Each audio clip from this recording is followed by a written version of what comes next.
This offseason, the New York Rangers have 3 restricted free agents that they're going to have to deal with, whether it is re-signing them or possibly trading them away. So in today's video, we're going to take a look at those 3 players and kind of talk about whether or not they should be re-signed, kind of what a future outlook could look like for them, and kind of how they played so far this season in the past as well, and also what their next contract could look like with this Rangers team.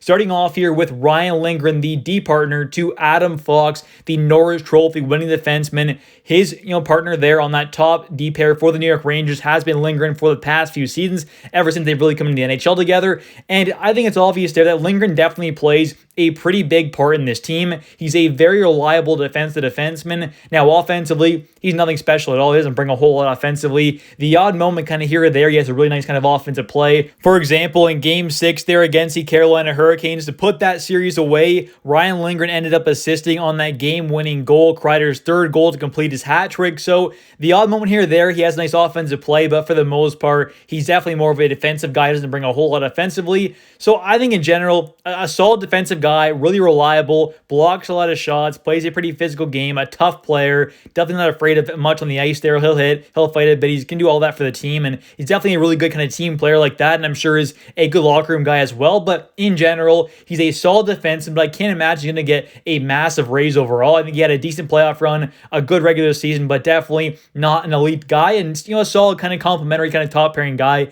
He's not a kind of true, top line defenseman, but he is a good kind of complimentary guy to someone like Adam Fox, who's that really good kind of amazing two-way guy, but has a fantastic offensive game. Having that more defensive guy alongside him is a great complimentary player to someone like Adam Fox.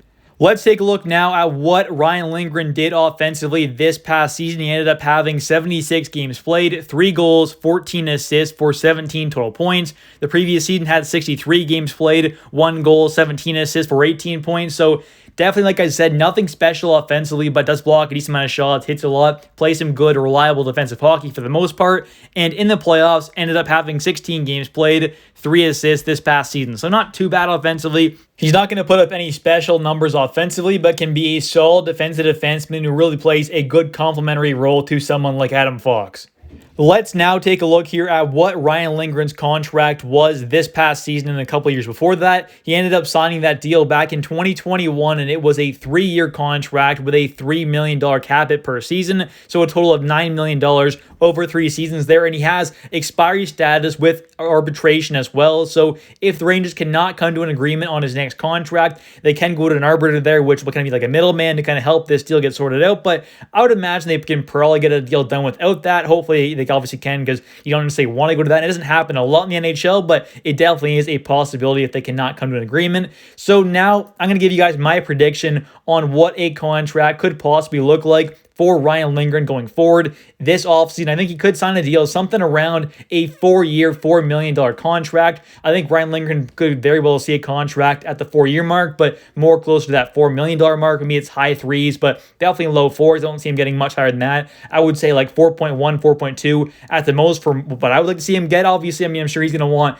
close to that 5 range, but personally, for what he brings, I think he's definitely a lot closer to a $4 million kind of cap hit guy than that kind of 4.4, 4.5 range. So hopefully we can see a contract kind of get done that 3-4 year range at around that $4 million mark. I wouldn't want to go much higher than that, but I also don't think he's going to get much less than that. So something around there is kind of what I'm guessing for Ryan Lindgren's contract this upcoming offseason that'll probably get offered at some point.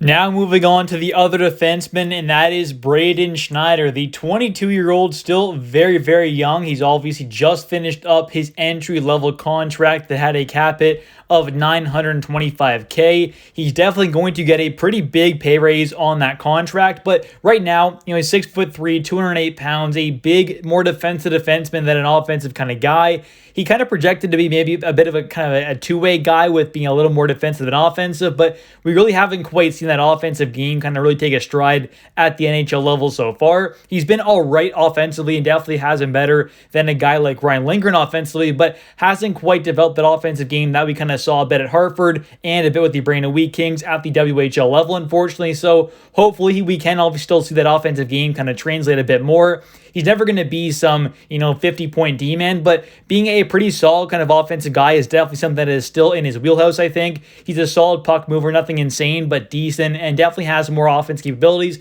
than what we've seen so far at the NHL level, in my opinion. And last season, I do think we saw a bit of a step up in Braden Schneider's overall game from the previous season, but nothing too insane. So hopefully we can kind of see him take that massive step forward like we saw from a guy like Alexis Lafreniere from last season. He obviously took a massive step forward in his overall game. Hopefully we can see the same from Braden Schneider this upcoming season.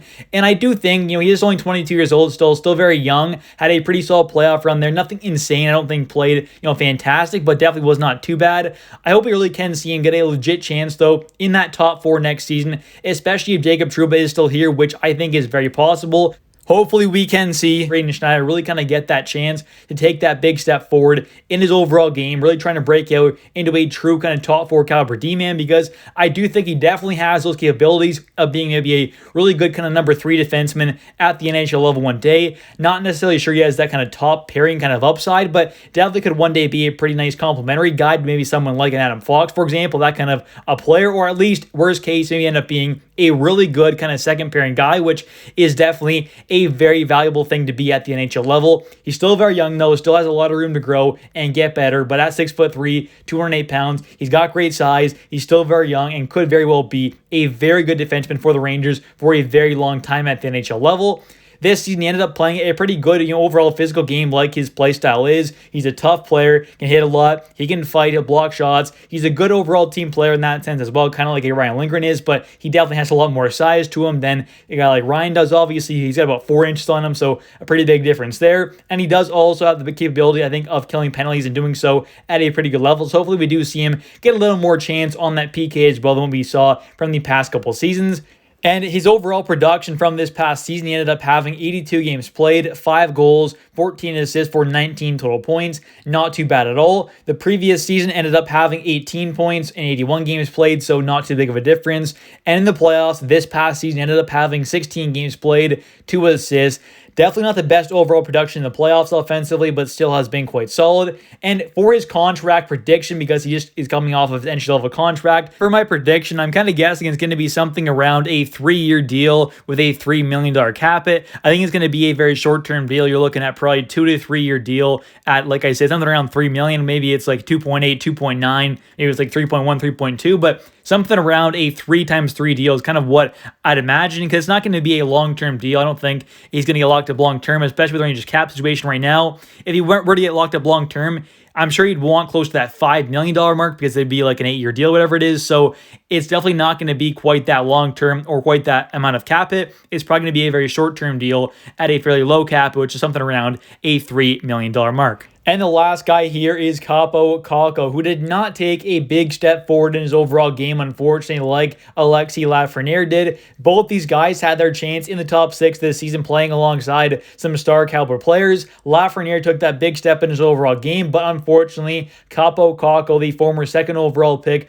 was not able to do so. He's still only 23 years old, though, 6'3", he's got good size, had a bit of an injury this season as well, which did kind of hinder his development a bit, but he really did not take that big step forward that I was really hoping to see. He ended up having less points this season and about the same amount of games played than he did in his rookie season as well, which is quite disappointing. It's not like the ice time was much different at all from those seasons, so the fact that he had less points this year offensively, the offensive production dropped off a bit from his rookie season, is definitely not a good sign by any means. So I think in general, though, this is a guy who is still very young, obviously, still has a chance to get better and really produce, but we really just have not quite seen that overall offensive production take that big step forward. And out of these 3 players, I would imagine Kappo Kakko has the most likely chance of being traded, but I still don't think it's going to happen. If it does, though, I'd imagine it's going to be in a big deal as one of the pieces going for a star player, potentially. I'm not saying it's going to be one of the biggest pieces, but one of the pieces going for a star-level player, or possibly a young player swap, or